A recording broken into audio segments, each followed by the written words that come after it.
여러분, 혹시 이런 경험 있으신가요? 누군가와 대화를 나누고 나면 왠지 모르게 기분이 가라앉고 에너지가 빠져나간 것 같은 느낌. 아무것도 하지 않았는데 이상하게 지쳐있는 자신을 발견하는 순간. 그리고 그 사람과 헤어지고 나서야 비로소 한숨을 쉬게 되는 그 감정 말이에요. 우리는 살면서 수많은 사람들을 만납니다. 그 중에는 우리에게 따뜻한 에너지를 주는 사람도 있지만 반대로 우리의 마음을 어둡게 만드는 사람들도 있죠. 그런데 놀라운 사실이 하나 있습니다. 연구에 따르면 우리 삶의 성공과 실패, 그 95%가 우리가 자주 만나는 사람들에 의해 결정된다고 합니다. 95%요. 이건 단순히 높은 수치가 아니라 우리 인생의 거의 전부를 좌우하는 비율입니다. 칼 융은 이런 말을 남겼습니다. 우리가 타인과의 관계에서 느끼는 불편함은 때로 그들의 문제가 아니라 우리 안에 있는 그림자를 마주하게 되기 때문이라고요. 하지만 동시에 그는 이렇게도 말했습니다. 모든 관계가 우리를 성장시키는 것은 아니며 어떤 관계는 우리를 소진시키고 파괴할 수도 있다고요. 그래서 오늘 우리가 나눌 이야기는 바로 이것입니다. 우리의 에너지를 빼앗고 우리의 성장을 방해하며 우리의 마음을 어둡게 만드는 8가지 유형의 사람들. 그리고 그들로부터 우리 자신을 어떻게 지켜낼 것인가 하는 문제입니다. 먼저 첫 번째 유형, 끊임없이 불평하는 사람들에 대해 이야기해 볼까요? 이들은 항상 무언가에 대해 불만을 토로합니다. 날씨가 너무 덥거나 춥고 직장 상사가 이해심이 없으며 가족들이 자기를 알아주지 않는다고 말하죠. 처음에는 그저 힘든 상황을 털어놓는 것처럼 보입니다. 그래서 우리는 공감하고 위로하고 조언도 해주려고 합니다. 하지만 시간이 지나면서 우리는 깨닫게 됩니다. 아무리 위로해도 아무리 해결책을 제시해도 상황은 변하지 않는다는 것을요.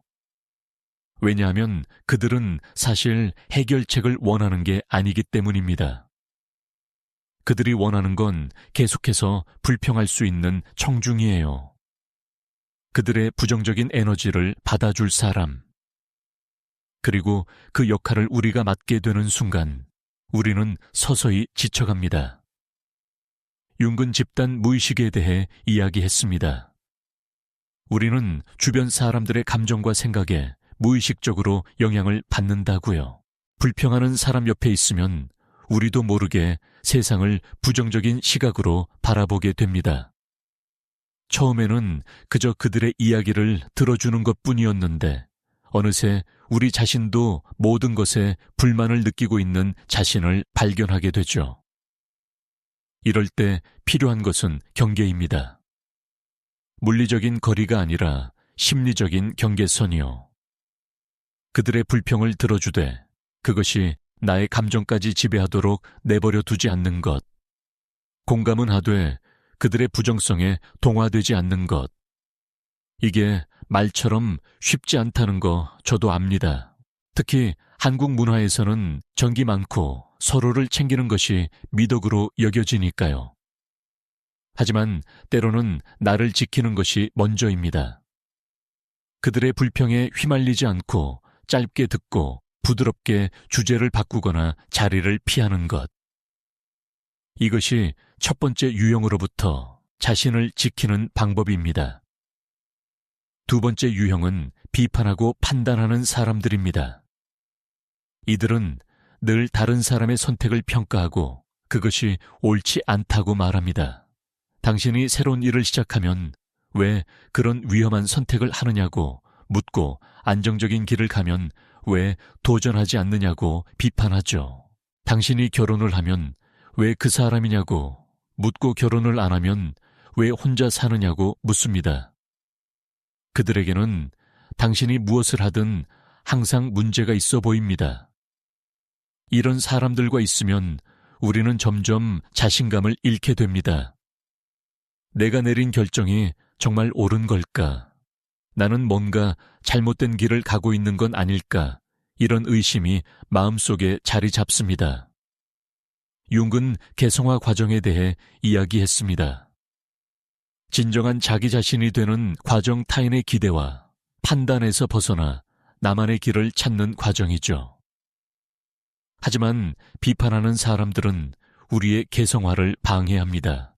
그들은 우리가 그들이 정해놓은 틀 안에 머물기를 원합니다.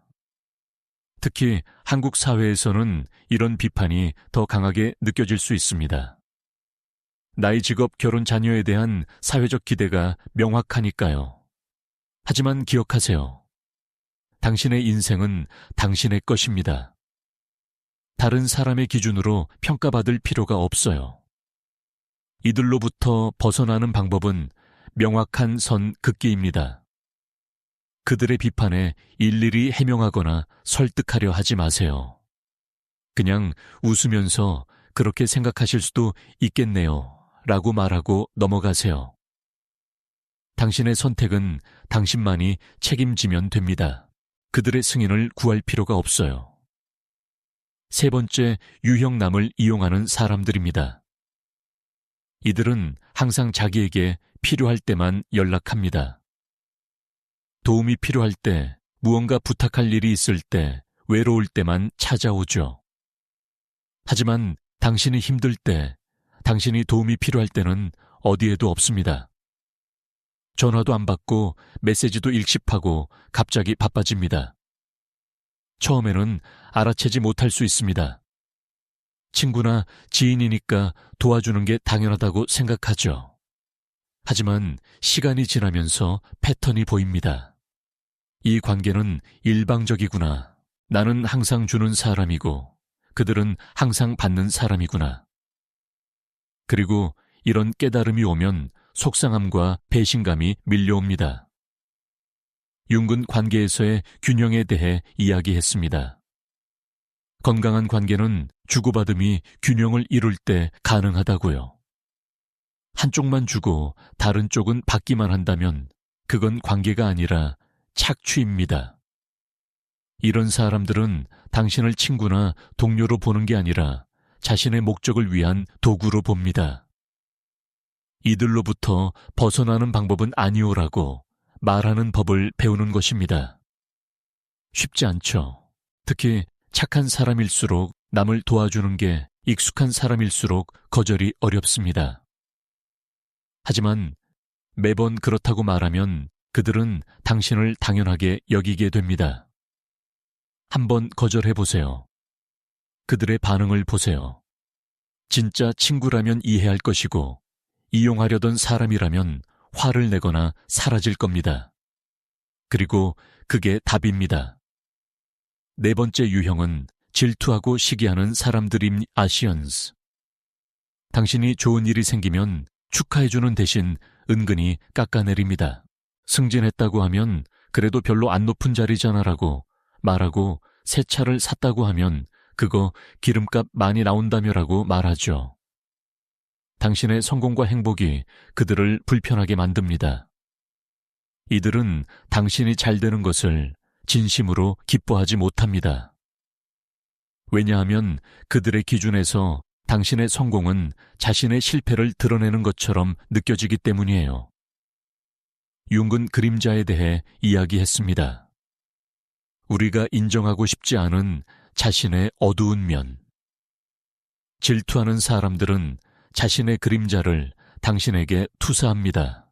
당신의 성공을 보면서 자신이 이루지 못한 것에 대한 불만과 열등감을 느끼고 그것을 당신을 깎아내림으로써 해소하려 하죠.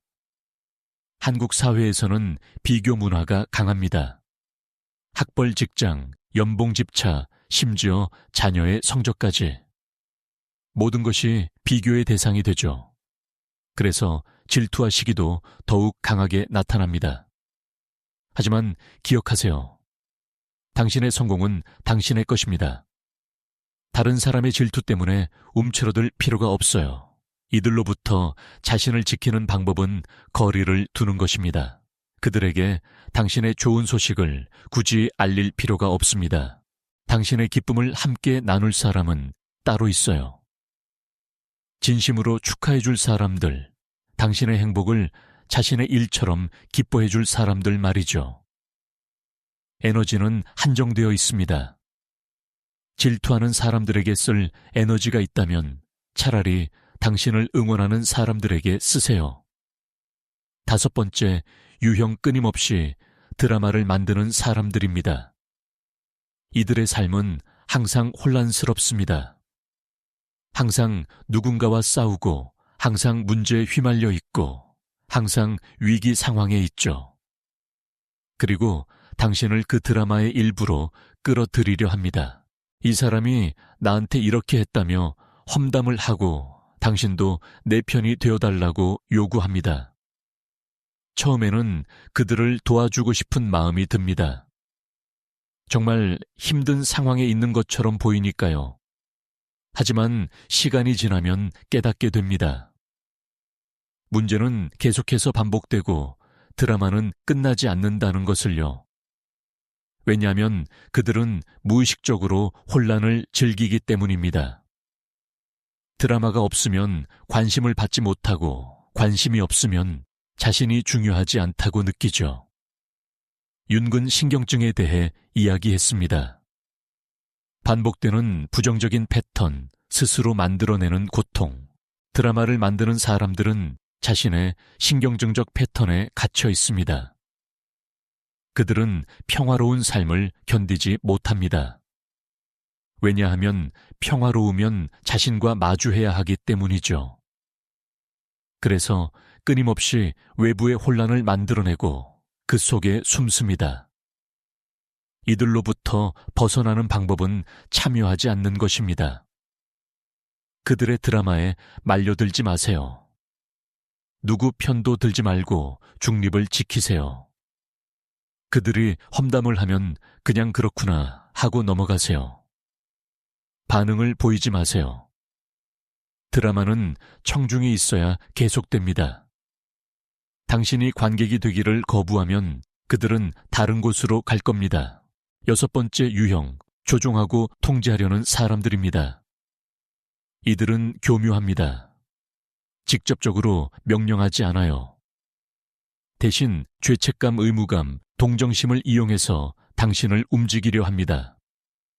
내가 이렇게까지 했는데 라는 말로 빚진 것처럼 느끼게 만들고, 나는 네가 걱정돼서라는 말로 간섭을 정당화하며 나만 믿어라는 말로 의존하게 만들죠. 이런 사람들과 있으면 우리는 점점 자율성을 잃습니다. 내가 원하는 게 뭔지, 내가 진짜 느끼는 감정이 뭔지 헷갈리게 됩니다. 그들의 기대, 그들의 바람, 그들의 요구가 내 것보다 우선시되죠. 융은 자기 실현에 대해 이야기했습니다. 진정한 자기가 되는 것, 자신의 의지대로 살아가는 것. 하지만 조종하는 사람들은 우리의 자기 실현을 방해합니다. 그들은 우리가 그들의 연장선상에 있기를 원하죠. 한국 가족 문화에서 이런 유형이 특히 많이 나타날 수 있습니다. 부모와 자식 간의 관계, 고부 간의 관계에서 사랑이라는 이름으로 행해지는 통제와 조종. 하지만 진정한 사랑은 자유를 줍니다. 상대방이 자기 자신으로 살아갈 수 있도록 존중하죠. 이들로부터 벗어나는 방법은 명확한 경계를 세우는 것입니다. 아니오라고 말할 때 이유를 길게 설명하지 마세요. 그들은 그 이유를 공격의 빌미로 삼을 겁니다. 그냥 안 됩니다. 혹은 그렇게 하고 싶지 않습니다. 라고 짧게 말하세요. 그들이 죄책감을 유발하려 해도 흔들리지 마세요. 당신은 그들의 기대를 충족시킬 의무가 없습니다. 7번째, 유형 에너지를 빨아들이는 사람들입니다. 이들과 함께 있으면 이유 없이 지칩니다. 특별히 나쁜 일을 하는 것도 아니고 명확하게 문제가 있는 것도 아닌데 그냥 함께 있으면 피곤합니다. 대화를 나누고 나면 머리가 무겁고 만나고 나면 하루 종일 아무것도 하기 싫어지죠. 융근 리비도, 즉 정신적 에너지에 대해 이야기했습니다. 우리는 모두 일정량의 정신적 에너지를 가지고 있고 그것을 어떻게 쓰느냐가 중요하다고요. 에너지를 빨아들이는 사람들은 자신의 에너지가 낮기 때문에 다른 사람의 에너지에 의존합니다. 마치 구멍난 그릇처럼 아무리 채워줘도 금방 비어버리죠. 이들은 대개 자신의 내면이 텅 비어 있습니다. 자기 자신과의 관계가 건강하지 못하고 스스로를 채울 방법을 모릅니다. 그래서 끊임없이 외부에서 에너지를 구합니다. 관심 위로 확인 인정. 이 모든 것을 다른 사람에게서 얻으려 하죠. 이들로부터 자신을 지키는 방법은 시간을 제한하는 것입니다. 만나더라도 짧게 만나세요. 전화 통화도 길게 하지 마세요. 그리고 만나고 난 후에는 혼자만의 시간을 가지세요.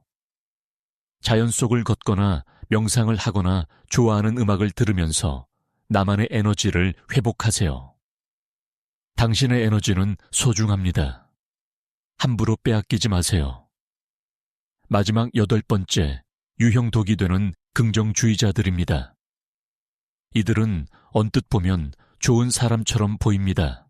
항상 긍정적이고 밝고 웃고 있으니까요. 하지만 그들의 긍정은 진짜가 아닙니다. 그들은 부정적인 감정을 인정하지 않습니다. 당신이 힘들다고 하면 그래도 감사할 일이 많잖아라고 말하고 슬프다고 하면 긍정적으로 생각해라고 말하죠. 당신의 고통을 인정하지 않고 당신의 감정을 무시합니다. 융은 전체성에 대해 이야기했습니다. 우리는 빛과 어둠 긍정과 부정 기쁨과 슬픔 모두를 가진 존재라고요. 어둠을 부정하고 빛만 추구하는 것은 진정한 건강이 아닙니다. 오히려 그림자를 인정하고 통합할 때 우리는 온전해집니다. 독이 되는 긍정주의자들은 자신의 어둠을 두려워합니다. 부정적인 감정을 느끼면 자신이 무너질 것 같아서 강제로 긍정적인 가면을 쓰죠. 그리고 다른 사람에게도 그 가면을 씌우려 합니다. 하지만 감정은 억압한다고 사라지지 않습니다. 오히려 무의식 속에 쌓여서 더 큰 문제가 되죠. 이들로부터 벗어나는 방법은 당신의 감정을 인정해주는 사람들을 찾는 것입니다. 당신이 힘들 때 그래, 힘들겠다라고 말해주는 사람, 슬플 때 함께 슬퍼해주는 사람. 그런 사람들과 함께 하세요. 진짜 위로는 긍정적인 말에서 오는 게 아니라 함께 있어줌에서 옵니다. 자, 이제 우리는 8가지 유형의 독성 있는 사람들에 대해 이야기했습니다. 끊임없이 불평하는 사람, 비판하고 판단하는 사람, 남을 이용하는 사람, 질투하고 시기하는 사람, 드라마를 만드는 사람, 조종하고 통제하려는 사람, 에너지를 빨아들이는 사람, 그리고 독이 되는 긍정주의자. 이들은 모두 우리의 에너지를 빼앗고 우리의 성장을 방해하며 우리의 마음을 어둡게 만듭니다. 하지만 여기서 중요한 질문이 하나 있습니다. 우리는 왜 이런 사람들을 계속 곁에 두게 될까요? 왜 떠나보내지 못할까요? 융은 이렇게 말했습니다.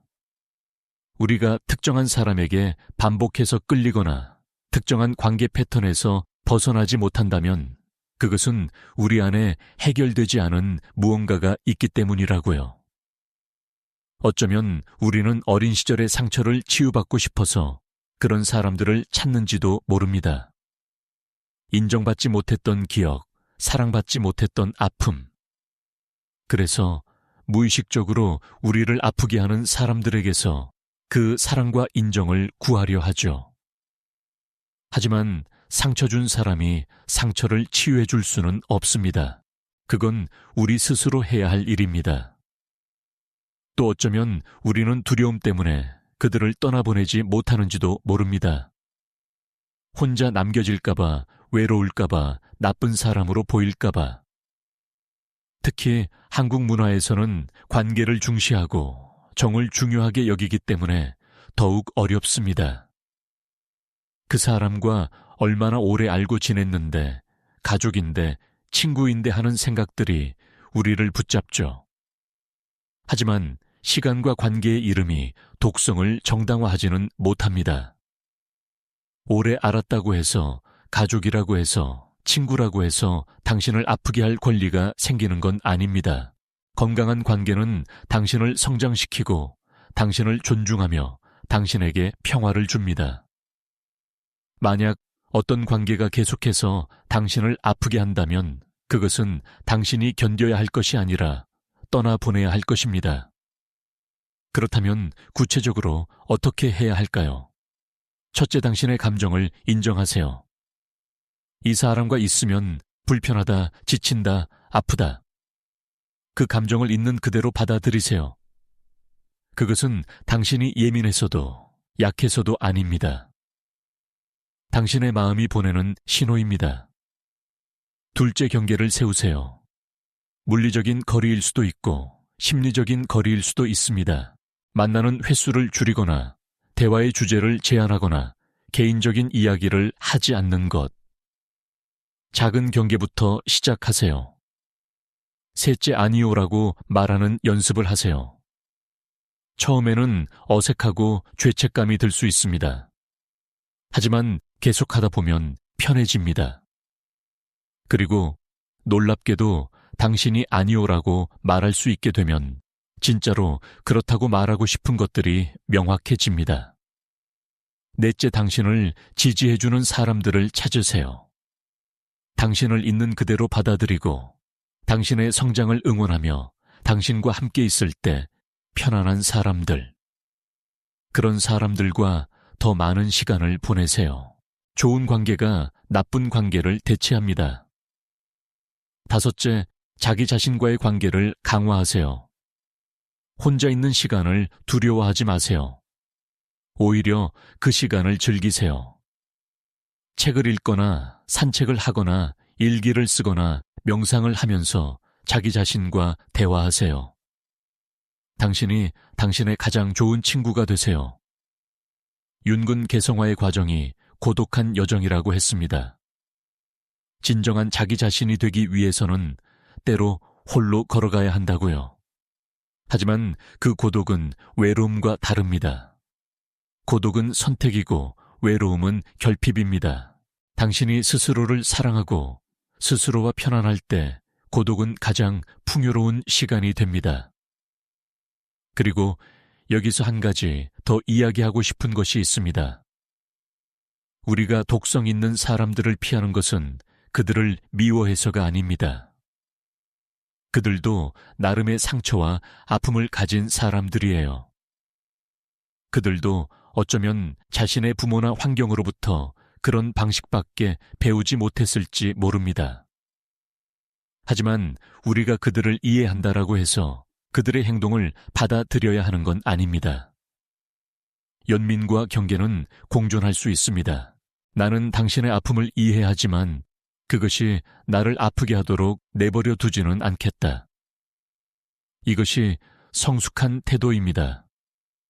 우리는 세상 모든 사람을 구원할 수 없습니다. 특히 스스로 구원받고 싶어 하지 않는 사람은 더욱 그렇지요. 우리가 할 수 있는 최선은 우리 자신을 지키고 건강한 경계 안에서 살아가는 것입니다. 한국의 중장년층 여러분, 특히 여성분들께 이 말씀을 드리고 싶습니다. 평생 남을 돌보고 가족을 챙기고 다른 사람의 필요를 먼저 생각하며 사셨을 거예요. 그런 당신은 정말 대단한 사람입니다. 하지만 이제는 당신 자신도 돌볼 때가 되었습니다. 당신의 마음도 중요합니다. 당신의 평화도 중요합니다. 당신의 에너지도 소중합니다. 다른 사람을 위해 희생하는 것이 미덕이라고 배웠을지 모르지만 자기 자신을 잃어버리면서까지 희생할 필요는 없습니다. 당신이 행복해야 다른 사람도 진정으로 행복하게 해줄 수 있습니다. 텅 빈 그릇에서는 아무것도 나눌 수 없으니까요. 그리고 남성분들께도 말씀드리고 싶습니다. 강해야 한다는, 압박 참아야 한다는 기대 속에서 자신의 감정을 억눌러 왔을지 모릅니다. 하지만 감정을 느끼는 것은 약함이 아닙니다. 오히려 그것을 인정하고 표현하는 것이 진정한 강함입니다. 당신도 아플 권리가 있고 쉴 권리가 있으며 독성 있는 관계로부터 벗어날 권리가 있습니다. 삶은 짧습니다. 우리에게 주어진 시간은 한정되어 있어요. 그 시간을 우리를 아프게 하는 사람들과 보낼 것인가? 아니면 우리를 성장시키고 사랑해주는 사람들과 보낼 것인가? 선택은 우리의 몫입니다. 그리고 그 선택이 우리 삶의 95%를 결정한다는 것을 기억하세요. 융은 말했습니다. 당신이 무의식을 의식하지 못하면 그것이 당신의 삶을 지배하고 당신은 그것을 운명이라고 부를 것이라고. 우리가 왜 특정한 사람들에게 끌리는지, 왜 특정한 관계 패턴에서 벗어나지 못하는지 의식하지 못하면 우리는 평생 같은 고통을 반복하게 됩니다. 하지만 그것을 의식하는 순간 우리는 선택할 수 있게 됩니다. 변화할 수 있게 됩니다. 이제 마무리하며 몇 가지 실천적인 조언을 드리고 싶습니다. 오늘부터 일주일 동안 당신이 만나는 사람들과 당신의 감정을 관찰해 보세요. 누구와 있을 때 편안하고 누구와 있을 때 불편한지, 어떤 대화 후에 기분이 좋아지고 어떤 대화 후에 지치는지 그냥 관찰만 하세요. 판단하지 말고 그저 알아차리기만 하세요. 그 다음 주에는 작은 경계를 하나 세워보세요. 아주 작은 것부터요. 예를 들어 불편한 전화를 9분으로 제한한다거나 특정 주제에 대해서는 이야기하지 않기로 한다거나, 그리고 그 경계를 지켰을 때 어떤 기분이 드는지 느껴보세요. 세 번째 주에는 당신을 지지해주는 사람과 시간을 보내세요. 그 사람이 누구든 당신과 함께 있을 때 편안하고 행복한 사람, 그 사람과 대화하고 웃고 좋은 시간을 나누세요. 그리고 그 차이를 느껴보세요. 네 번째 주에는 혼자만의 시간을 가지세요. 1시간이라도 좋고 30분이라도 좋습니다. 아무도 방해하지 않는 시간, 오직 당신만을 위한 시간. 그 시간에 당신이 정말 하고 싶었던 것을 하세요. 그리고 자기 자신과 친해지세요. 이 모든 과정이 쉽지 않을 거예요. 때로는 죄책감이 들고, 때로는 외로움이 밀려오며, 때로는 다시 예전으로 돌아가고 싶은 유혹이 있을 겁니다. 하지만 계속하세요. 천천히 꾸준히. 변화는 하루아침에 일어나지 않습니다. 하지만 한 걸음 한 걸음 나아가다 보면 어느새 다른 곳에 서 있는 자신을 발견하게 될 거예요. 그리고 마지막으로 자기 자신에게 친절하세요.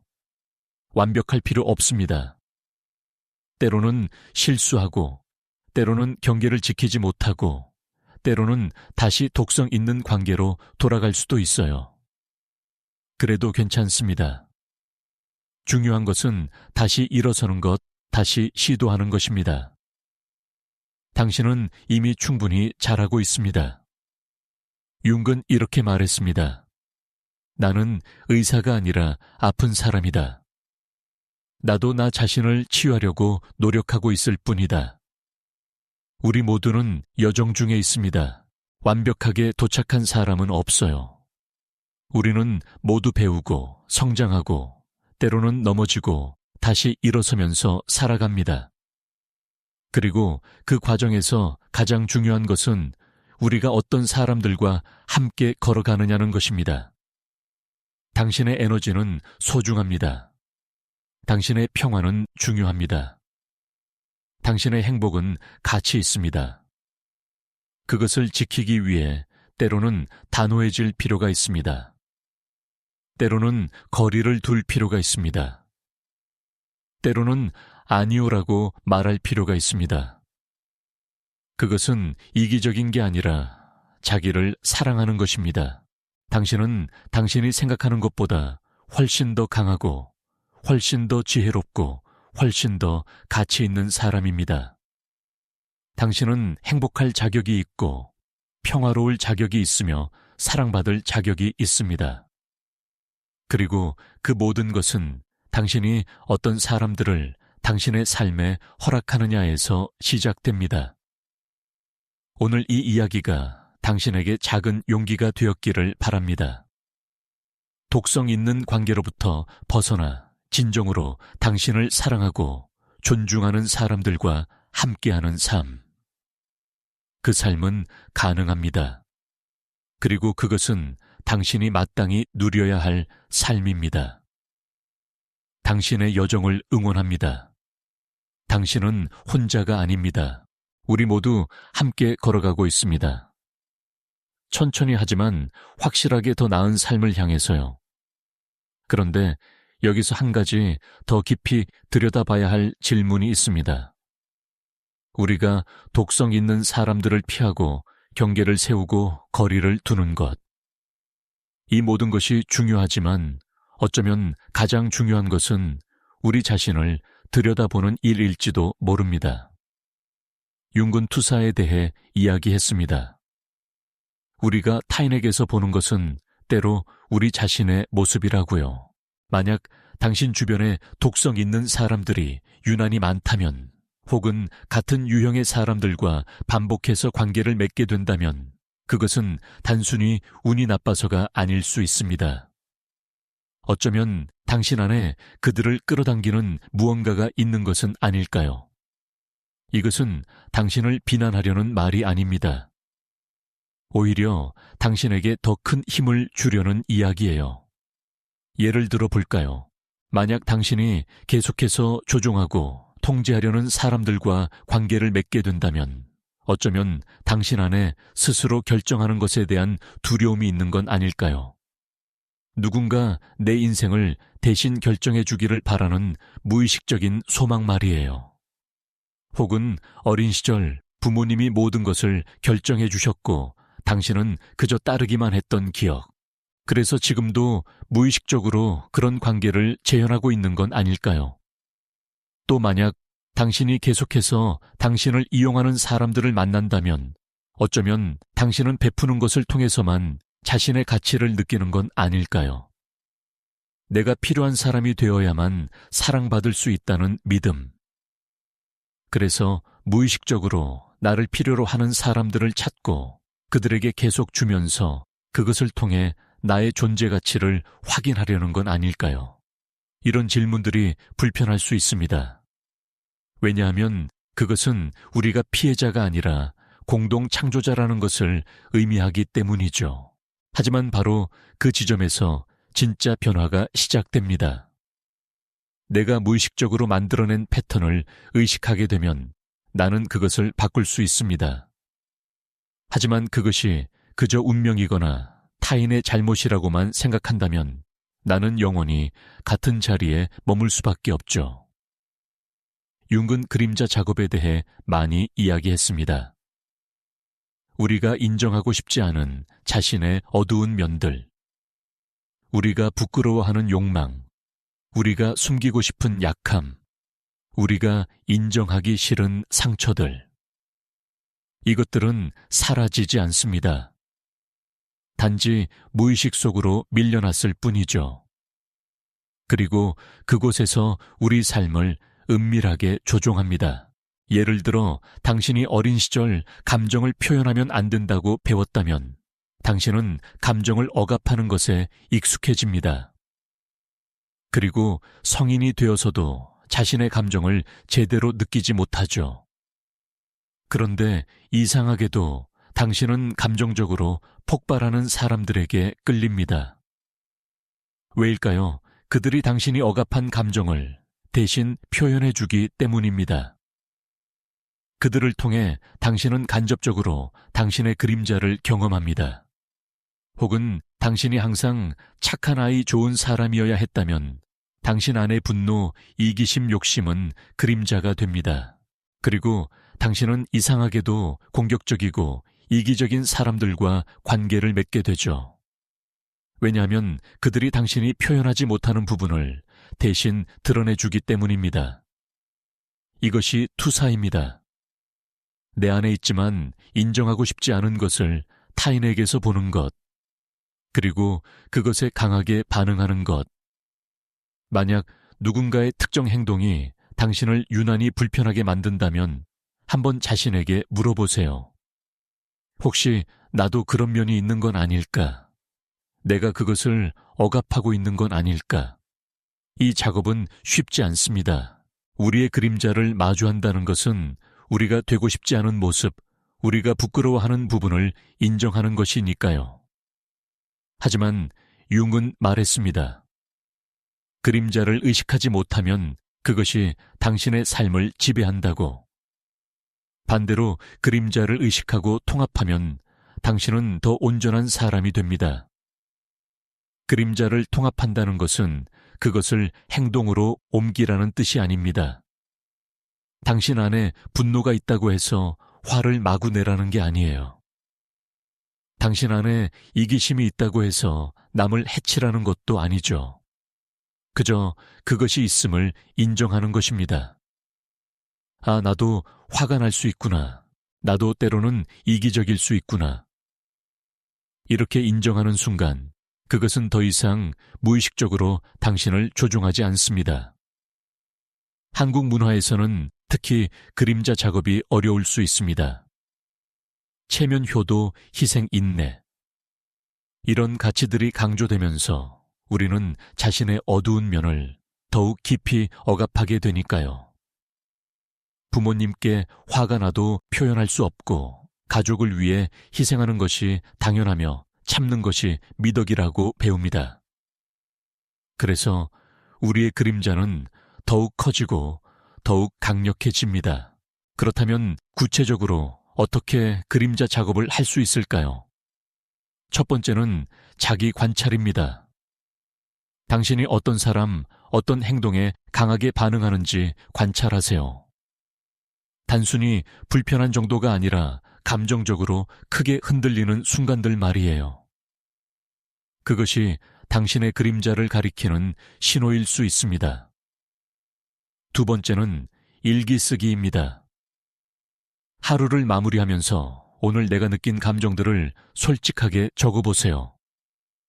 특히 인정하기 싫은 감정들, 부끄러운 생각들, 아무도 보지 않을 것이니 정말 솔직하게 써보세요. 글로 쓰는 순간 무의식이 의식으로 올라옵니다. 세 번째는 대화입니다. 신뢰할 수 있는 사람, 당신을 판단하지 않을 사람과 솔직한 대화를 나눠보세요. 당신의 약한 면, 부끄러운 면을 털어놓고 그것을 받아들여주는 경험을 하세요. 그림자는 어둠 속에 있을 때 가장 무섭습니다. 빛으로 꺼내는 순간 그것은 생각보다 무섭지 않아요. 네 번째는 전문가의 도움입니다. 때로는 혼자서 감당하기 어려운 그림자도 있습니다. 깊은 트라우마, 오래된 상처, 복잡한 심리적 패턴들. 이럴 때는 상담사나 심리치료사의 도움을 받는 것이 현명합니다. 도움을 청하는 것은 약함이 아니라 용기입니다. 그림자 작업과 함께 중요한 것이 또 하나 있습니다. 바로 내면 아이 치유입니다. 융은 내면 아이에 대해서도 이야기했는데 우리 안에는 여전히 상처받은 어린아이가 살고 있다고 했죠.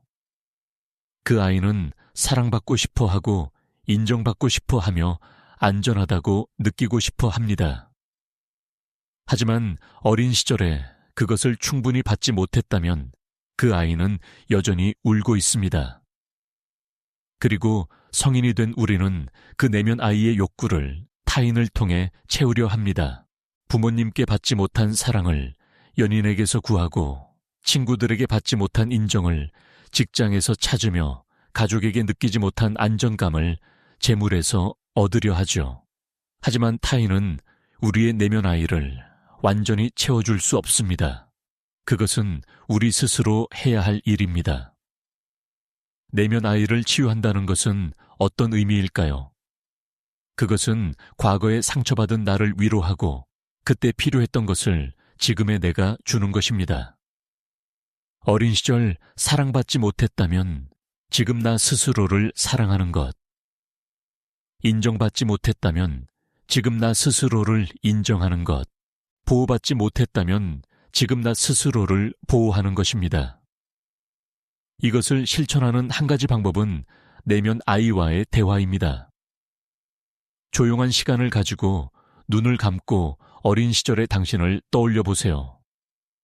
몇 살 때 당신이 보이나요? 어떤 모습인가요?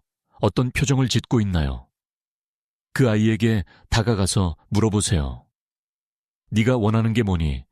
네가 필요한 게 뭐니? 그리고 귀 기울여 들어보세요. 어쩌면 그 아이는 안아달라고 할지도 모릅니다. 괜찮다고 말해달라고 할지도, 사랑한다고 말해달라고 할지도 모르죠. 그렇다면 그것을 해주세요. 상상 속에서라도 그 아이를 안아주고 위로해주고 사랑한다고 말해주세요. 이것이 유치하게 느껴질 수 있지만 놀라울 정도로 강력한 치유 효과가 있습니다. 내면 아이를 치유하면 우리는 타인에게 의존하는 것이 줄어듭니다.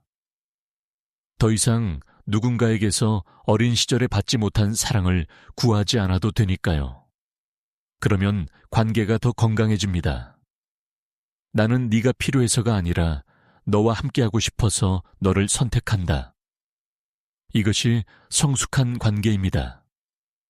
그리고 여기서 또 하나 중요한 개념이 있습니다. 바로 자기 돌봄입니다. 영어로는 셀프 케어라고 하죠.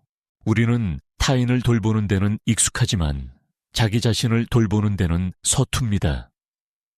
특히 한국의 중장년층은 더욱 그렇습니다. 평생 가족을 위해, 자녀를 위해, 부모님을 위해 살아왔으니까요. 하지만 자기 돌봄은 이기적인 것이 아닙니다. 오히려 그것은 필수적입니다. 비행기 안전 안내를 기억하시나요? 산소 마스크가 내려오면 자신이 먼저 착용한 후 옆 사람을 도우라고 합니다. 왜일까요? 내가 먼저 살아야 다른 사람도 도울 수 있기 때문입니다. 삶도 마찬가지예요. 자기 돌봄은 거창한 것이 아닙니다. 매일 잠들기 전 나를 위한 10분, 좋아하는 차를 마시며 창밖을 바라보는 것, 산책을 하며 자연의 소리를 듣는 것, 좋아하는 음악을 들으며 춤을 추는 것, 책을 읽으며 다른 세계로 떠나는 것. 이 모든 것이 자기 돌봄입니다. 또한 자기 돌봄은 몸을 돌보는 것도 포함합니다. 충분히 자고 건강하게 먹고 적절히 운동하는 것. 융은 심신일원론을 믿었습니다. 마음과 몸은 분리된 것이 아니라 하나라고요. 몸이 건강하지 않으면 마음도 건강할 수 없고 마음이 건강하지 않으면 몸도 아프게 됩니다. 한국의 중장년층은 특히 몸의 신호를 무시하는 경향이 있습니다. 아파도 참고 피곤해도 버티고 쉬어야 할 때도 계속 일하죠. 하지만 몸은 거짓말을 하지 않습니다. 당신이 무시해도 몸은 계속 신호를 보냅니다. 그리고 그 신호를 계속 무시하면 결국 큰 병으로 나타나게 되죠. 그러니 몸의 소리를 들어주세요. 피곤하면 쉬고, 아프면 치료받고, 배고프면 먹고, 졸리면 자세요. 이것은 나약함이 아니라 지혜입니다. 당신의 몸은 평생 당신과 함께할 유일한 집입니다.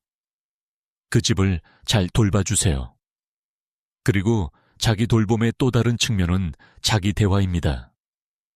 우리는 하루 종일 자신과 대화합니다. 의식하지 못할 뿐이죠. 나는 왜 이것밖에 못할까? 나는 정말 쓸모없어. 나는 실패자야. 이런 부정적인 자기 대화를 하고 있지는 않나요? 융은 말했습니다. 당신이 자신에게 하는 말이 당신의 현실이 된다고.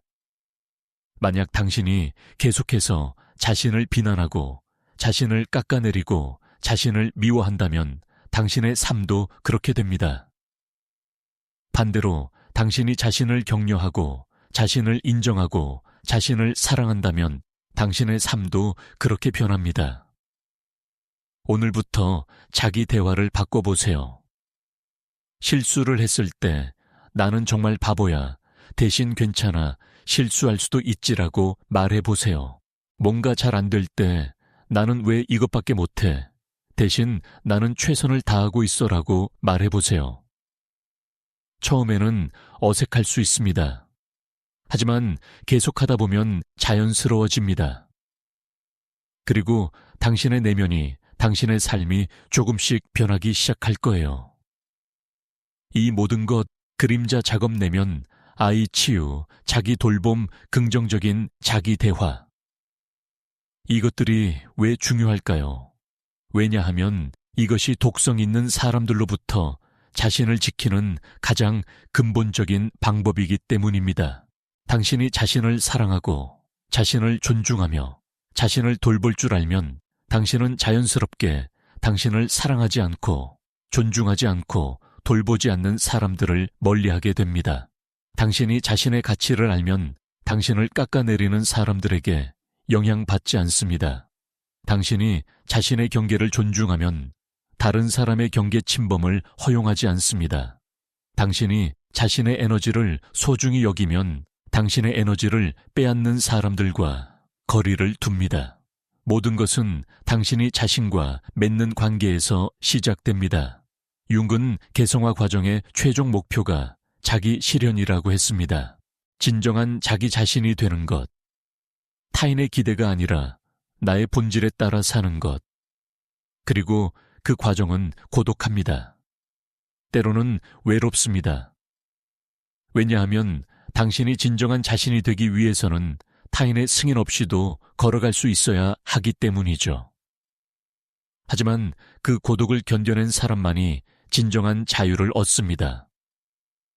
타인의 시선에 흔들리지 않는 자유. 타인의 평가에 휘둘리지 않는 자유. 타인의 기대를 충족시키지 않아도 괜찮다는 자유.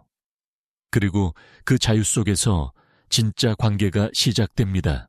의무감이 아니라, 선택으로 필요가 아니라, 원함으로 외로움이 아니라 사랑으로 맺어지는 관계 말이에요. 오늘도 당신의 하루가 평화롭고 당신의 마음이 따뜻하기를 바랍니다. 감사합니다.